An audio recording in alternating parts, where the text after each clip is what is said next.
Welcome to the Zen Studies Podcast. I'm Domio Burke. Thanks to new supporting members of the podcast as usual. Aladia from Boulder, Colorado, Tom from DeKalb, Illinois, and John from Flagstaff, Arizona. My members make this podcast possible. Bows of gratitude. For many years now, people have been asking me how to deepen their Zen practice. They wonder what's next. Some lay people are perfectly content guiding their own practice, but others long for more structure. Some kind of program, if you will, to which they can apply themselves. And I've long desired to meet such requests, but I wasn't clear how. I knew what worked for me, but it's only after teaching Zen for over 15 years that I have a sense of what to require of my students if they're going to ask me to personally guide their practice. I've been hesitant to unequivocally state what I think it takes for someone to be transformed by Zen practice, because there are many different kinds of people and many different kinds of spiritual paths. If the goal of practice is looked at as climbing a mountain, I'm well aware that there are many paths to the top. You don't have to take the path I recommend, or even a Zen path or a Buddhist path.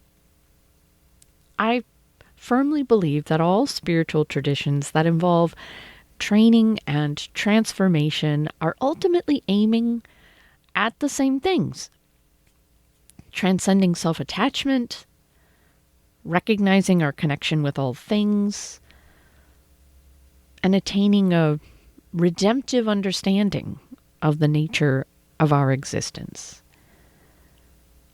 But it can be less than helpful if a teacher responds to a student with too many disclaimers and possibilities. Recently, a student of mine suggested that such a situation is a little like standing on the top of a mountain while someone below asks the way to the summit, and then responding, "Just take a hike." I mean, it's possible, of course, that someone can wander around and eventually find a way, but if they're asking how you got up, it seems appropriate to tell them. So what I offer here is my guidance for deepening your Zen practice. I am sharing these guidelines with the people formally asking to be my students in the form of a practice agreement.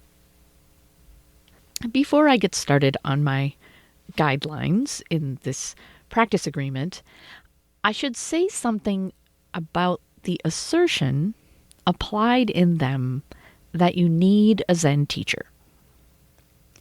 Whether you do or not depends on what you want out of your Zen practice. If you haven't listened to it already, I recommend you pause now and check out my episode 116. Do you need a Zen or Buddhist teacher? In that episode, I describe many constructive ways to relate to and benefit from Zen teachers without necessarily entering into a personal or committed relationship with one.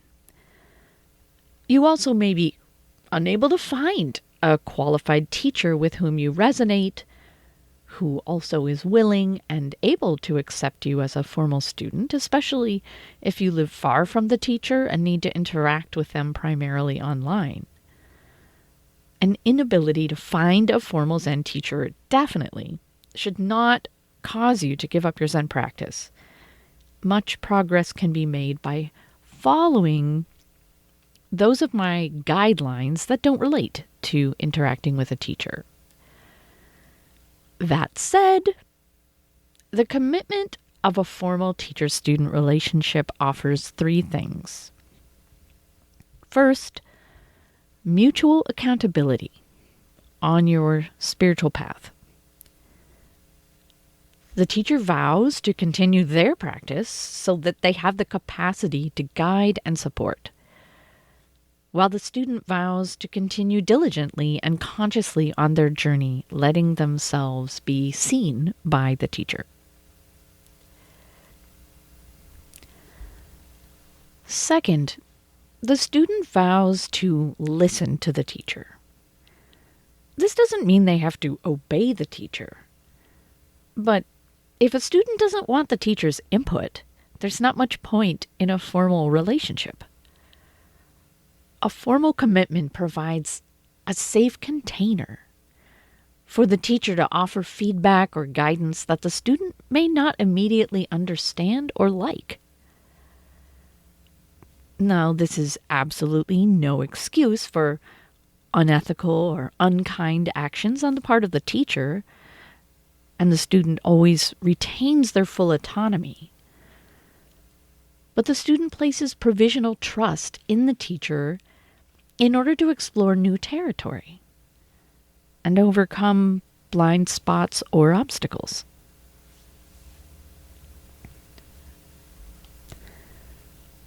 Third, the primary purpose of commitment or vow is to hold you to your intention, even when the going gets tough. So it's pretty much inevitable that at some point, your sense of faith in your teacher will be tested. In fact, many Zen teachers tell their students, inevitably, I will disappoint you. This is part of the process. And as a formal student, you are asked to stay engaged despite discomfort.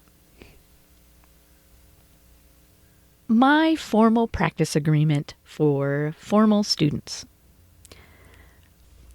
So this practice agreement for my students includes a request for them to meet with me regularly.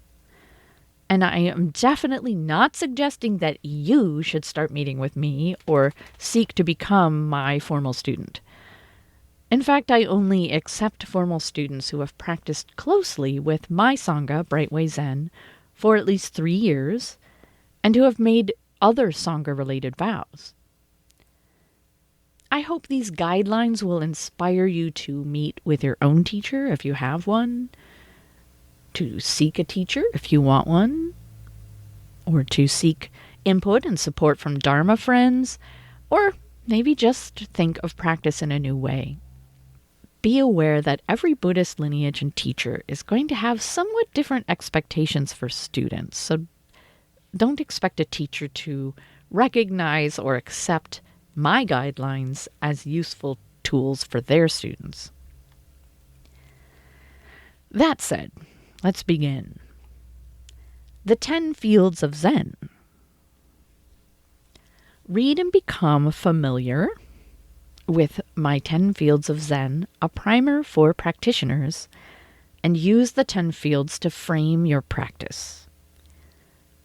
And there is a link to my as yet unpublished book on the page for this episode. And the book includes a full chapter on each of the 10 fields. Refer to the 10 fields regularly, particularly before your monthly practice discussions with your teacher. The rest of this practice agreement is organized by the fields. Field 1. Bodhicitta. Nurturing your way-seeking mind. Try always to keep your bodhicitta burning bright. It's an art to do this without striving, but this precious life is fleeting. When practice feels ho-hum, don't beat yourself up about it, but take responsibility for nurturing your way-seeking mind. Try to live and practice as if you will die tomorrow. Recognize the Dharma is infinite and precious, and that it's easy to sleepwalk through our lives. Meet regularly with your teacher.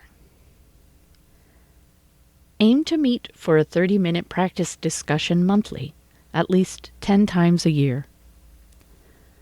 Attend formal Sanzen one-on-one meeting in person whenever you can. This kind of accountability helps keep you from getting distracted and losing touch with your practice. Review these guidelines before your practice discussions. Bring the edge of your practice. If you don't feel like you have anything to bring, work on that with your teacher. Field 2. Zazen, your total response to life. Maintain a steady, strong Zazen practice. Aim for at least 30 minutes, 5 days a week. The more Zazen you sit, the more it will transform you.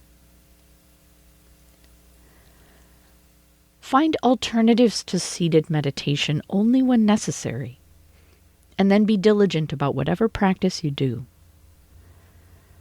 Pain and illness can make Zazen uncomfortable, but be careful not to stop sitting just because you don't enjoy it or don't think it's good Zazen. If necessary, do reclining, standing, or slow walking meditation with as much focus as you would do seated meditation. When pain or mental distress is acute, practices like chanting, bowing, or copying sutras can serve a similar role in your practice as Zazen if you make them a regular, focused practice, the equivalent amount of time recommended for weekly Zazen. Attend as much session and retreat as you can. Session and silent retreats are central to Zen practice. Attend at least one, preferably 2 sessions each year, and these are usually about a week long. Make attendance at shorter retreats a priority in your life. Make every effort to attend session and retreats in person, even if such retreats are not with your primary Sangha or teacher. It doesn't matter whether you enjoy the retreats or think they are benefiting you. The work they do on you is primarily below the level of the conscious mind.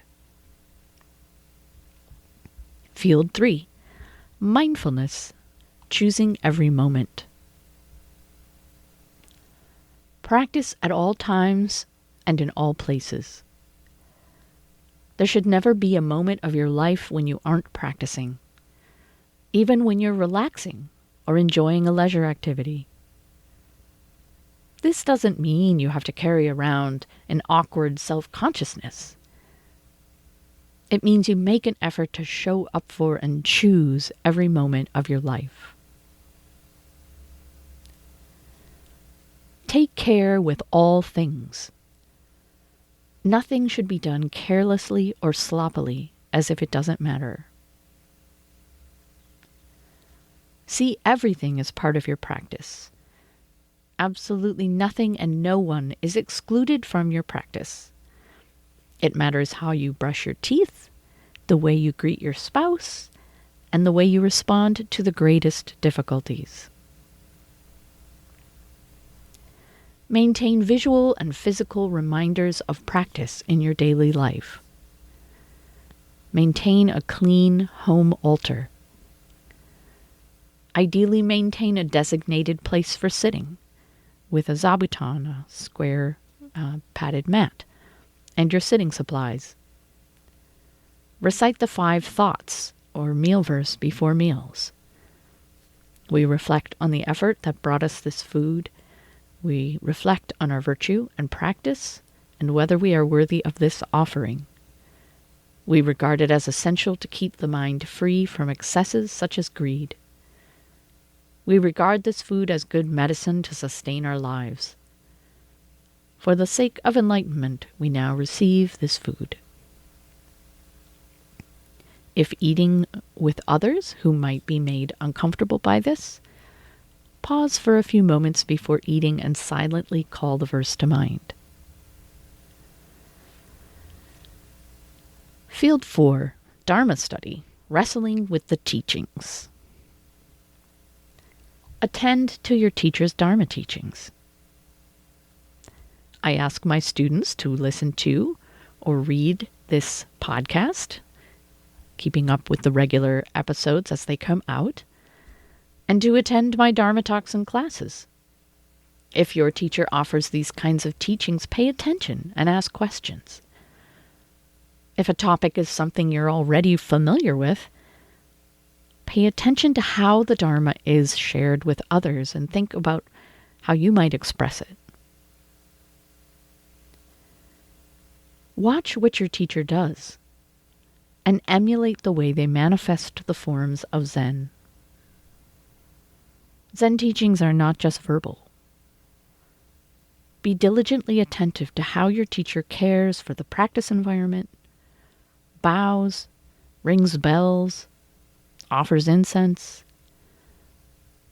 Watch how they look after the Sangha, whether that's by doing administrative tasks thoroughly, cooking a meal, or turning up the heat in the zendo. Eventually, a student should be able to anticipate a teacher and take care of things before the teacher moves to do so. Accept correction and guidance from your teacher with a bow. Bowing is not about who is right or wrong. It's the way of Zen practice. Hierarchy in Zen can sometimes be abused, but it offers an opportunity to recognize and then surrender all kinds of self-centered responses, including a need to be seen as right or good, a desire to compete or perform, and a fear of judgment or rejection. You can be honest with your teacher about your thoughts and concerns, but there's a Zen saying, bow first, ask questions later. If you are drawn to more Dharma study, explore an original source text in a systematic way. Remember that the point of Dharma teachings is to challenge the ideas you already hold, not accumulate new ones. So prioritize study with your teacher and Sangha, Zazen and Sesshin, over independent academic pursuits. However, some people find that additional study helps sustain their bodhicitta. And if this is the case for you, try to find a way to study an original source text along with others. Original source texts can be challenging at first, and sometimes only after spending some uncomfortable time with them will you taste the rewards. If necessary, find a class or form a study group or use a modern commentary to help unlock the text for you. Field 5, Precepts. Transcending self-attachment. Do your best to keep the moral precepts and use them as a tool for mindfulness and self-study. See episode 165, The Buddhist Moral Precepts as a Practice for Studying the Buddha Way. Refrain from gross breakage of the precepts. Although it's impossible to perfectly keep the precepts, while a formal student, you are at the very least expected to refrain from stealing, cheating and deception in relationships, overindulgence in intoxicants, and the use of illegal drugs. Field 6, Opening your heart, self-acceptance and non-separation. Take responsibility for your sense of self. Whether your karmic issue is insecurity, arrogance, or both, take responsibility for cultivating a wholesome, strong, and undefended sense of self. Focus on your own practice in the context of relationships. while there are times to ask other people to change, err on the side of doing your own practice.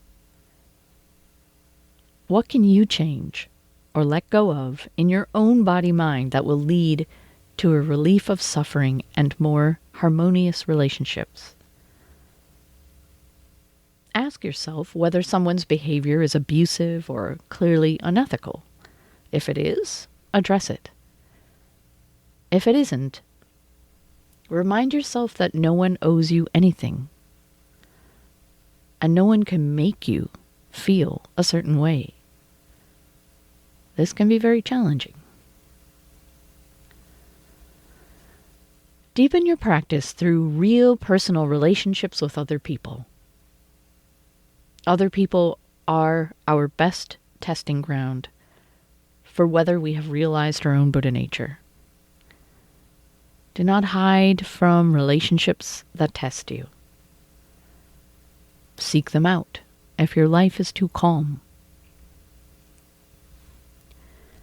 Engage with Sangha as often as you can, trying to bring as much of yourself to the community as possible.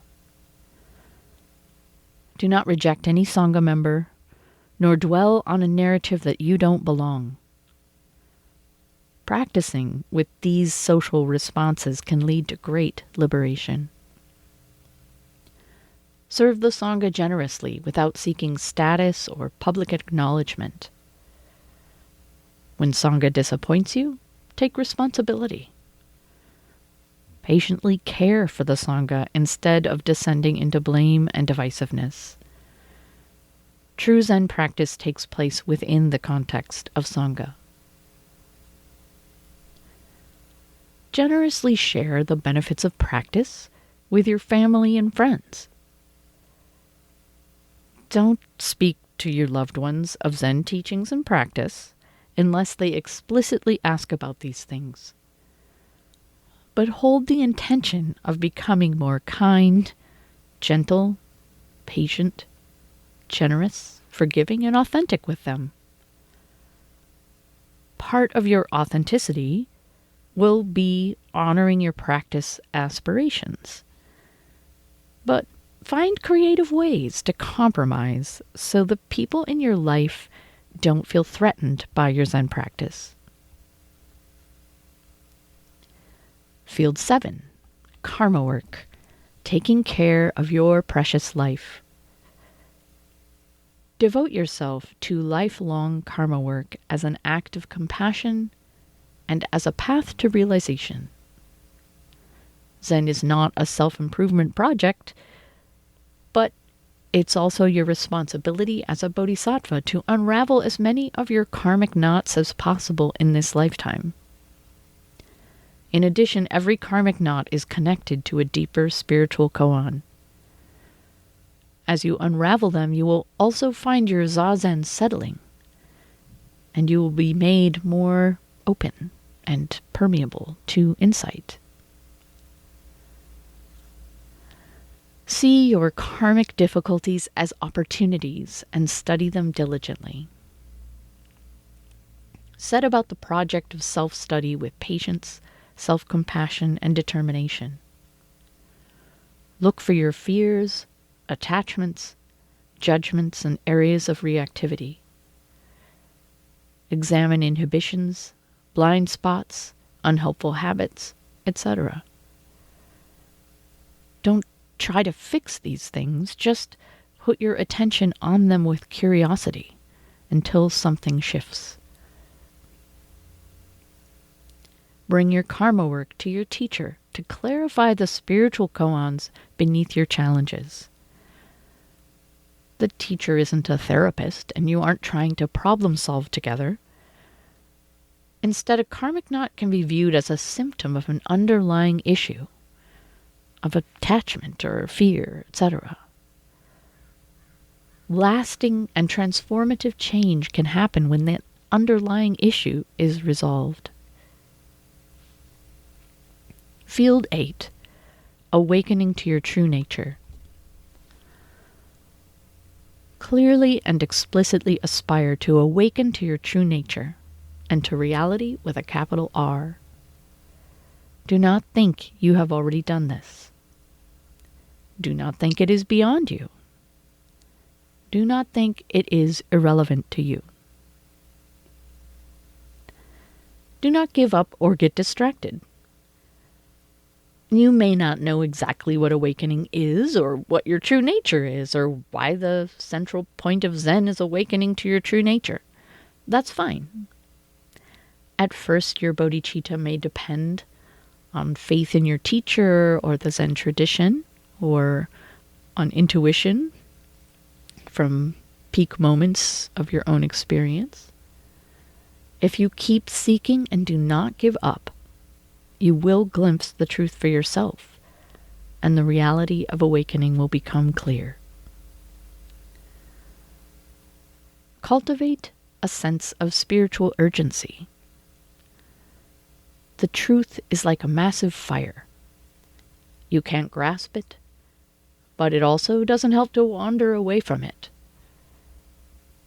Although you can't define awakening or plot a direct path to it, you can stay intimately attuned to the call of the Dharma, drawing you toward what you have not yet experienced or understood. Cultivate samadhi and attend session. Awakening is not achieved through study or intellectualizing.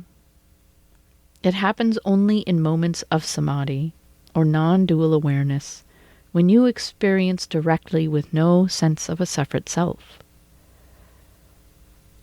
In Soto Zen, we cultivate samadhi not through disciplining the mind, but by a gradual conversion of the heart. Simplifying, accepting, letting go, and settling.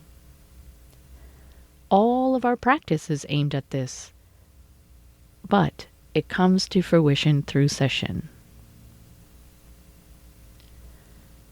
Walk the path to awakening with your teacher.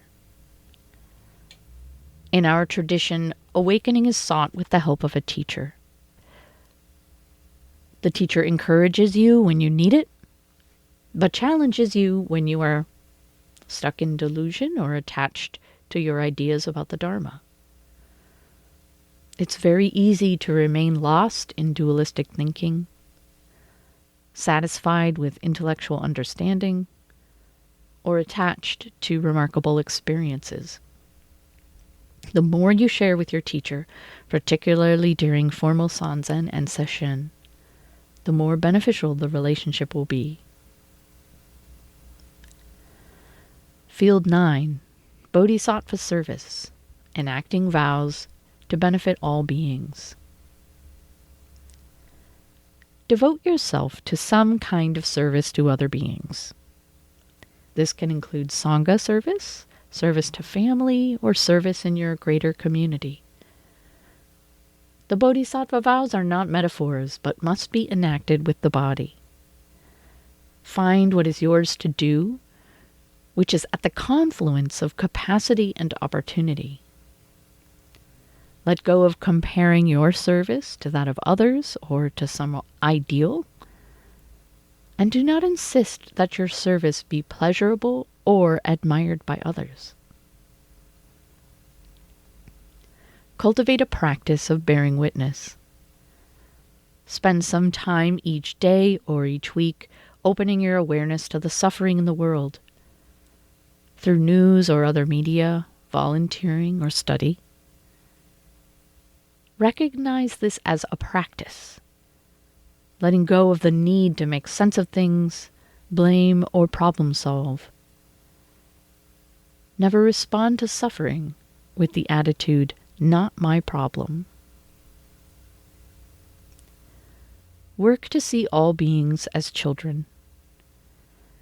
No matter their demeanor or behavior, all beings have Buddha nature and are subject to suffering.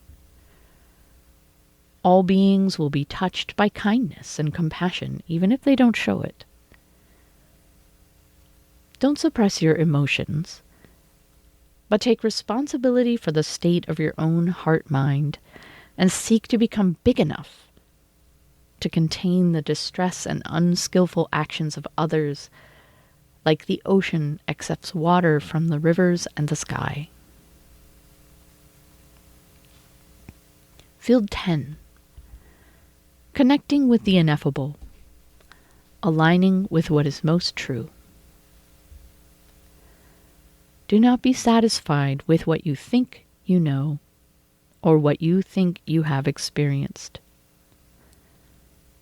Lean into your existential questions and your longing for a more that the world of everyday experience cannot requite.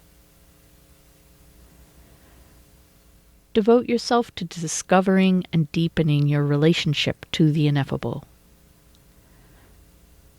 Do this for your sake as well as for the sake of others. There is no greater gift you can give than the calm confidence that everything, just as it is luminous and precious.